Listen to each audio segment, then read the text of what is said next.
tide's been coming in. I don't remember seeing this in the past, but this is pretty wild.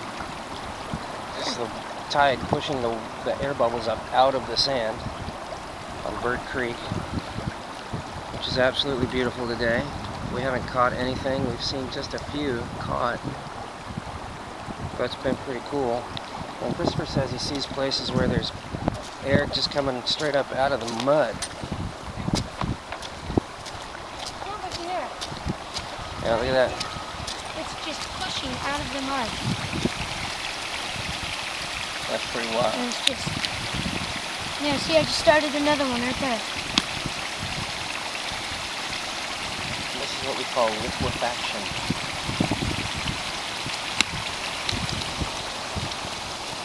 That's why you don't play on the mud flats when the tide's coming in.